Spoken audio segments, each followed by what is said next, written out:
Greetings, one and all, and welcome to this hopefully fairly brief overview video for the recent update to Robocraft, the Smart Weapons update. An update that has added a brand new weapon to the game and heavily updated how weapons actually act within a battle. The main way this has changed, as the name may suggest, the weapons are now smart weapons, only firing if they are not going to clip into your own vehicle. This means if you're going to be using a rail, for instance, there is zero chance of that rail firing and only then finding out that the shot has actually clipped into another gun or the robot itself. But just to make sure things are a little bit fairer and to make sure people don't make robots where all the weapons are hidden on the inside except for one on the outside, if you start firing using this method, as we can see here, you lose a lot of fire rate. You're only firing with the weapons you're actually firing with, so you are suffering through a penalty,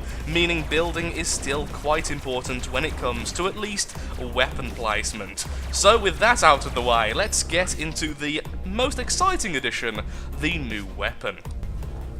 And here it is, the Ion Destabilizer. Now, it's not really that much of a new weapon, to be perfectly honest. It is a smaller variant of the Ion Distorter. It is, for all intents and purposes, a shotgun. It's a smaller shotgun than the massive Ion Distorter. It shoots less pellets than the original, however it does also use up far less energy. Every time you fire this weapon it costs still a fairly hefty 18.5 of your energy, whereas the original takes 28. The CPU usage is 145, and it has a very similar placement method as the original Proto Seeker, so it has 5 connection points per weapon. We're going to purchase a couple now just so we can get the nominal count, and we're going to see how it does in the single player mode.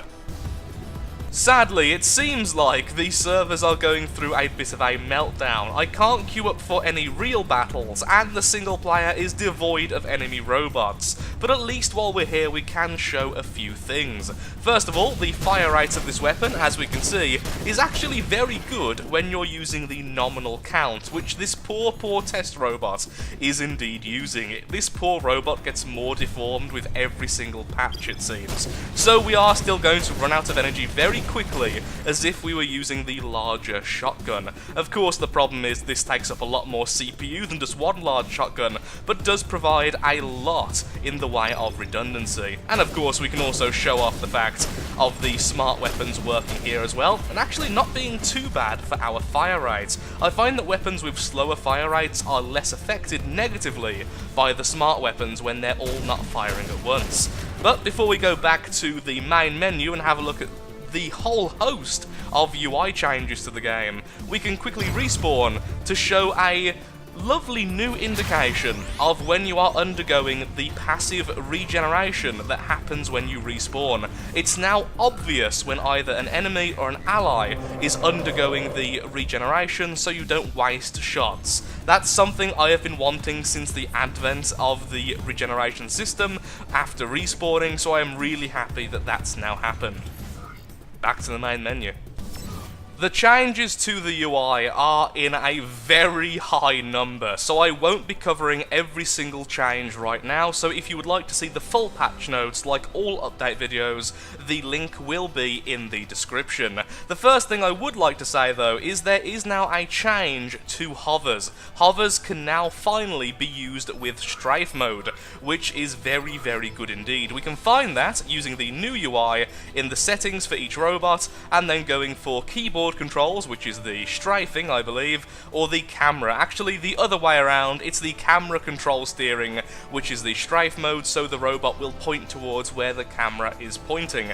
This is really nice, because I feel like hovers actually benefit more than mechs using the strafing system. Now, there have been things said as well on the patch notes about helicopters and thruster sticks and all that kind of stuff using strafing as well, although it's not quite as finished yet. It's not quite as refined, although planes can also use it. So once again, a full read of the patch notes will say that in its entirety. So what are the major changes then? Well, first of all, we can now go all the way to 100 bays for free, which is really, really nice indeed, so I can finally start keeping all of the robots that I'm accruing from the factory.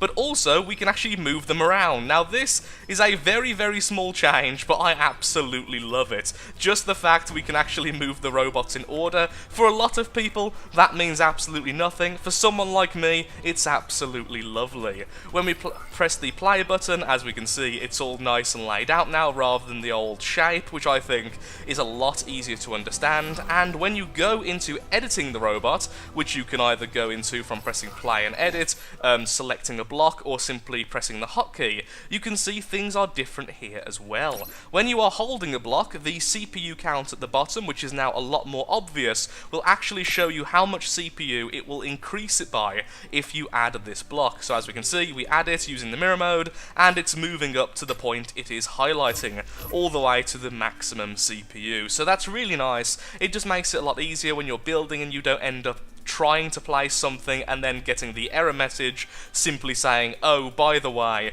you can't place that, you've got to maximum CPU. Like I say, other than that, the amount of UI changes have been immense. There is now music playing whilst you're building, which is a bit less atmospheric, a bit more combat orientated. All of the old systems are still up here, and I'm going to have one last look at the patch notes just to see if there's anything else I may have missed which I want to cover here. After quickly rereading the patch notes, I have concluded I think I've covered all of the things I really want to cover here. Everything else is just a matter of learning new hotkeys and getting used to the UI controls, in addition to a whole host of bug fixes. So rather than go through every single one of them in this video and make it needlessly long, all of those can be found in the description and the link to the patch notes themselves. I hope I've been somewhat helpful in highlighting the new changes, and if you have enjoyed the video, then of course, likes, favourites, shares, comments, all that good stuff helps out me, helps out the channel, and most importantly, shows that Robocraft is a series you wish to see continued in the future.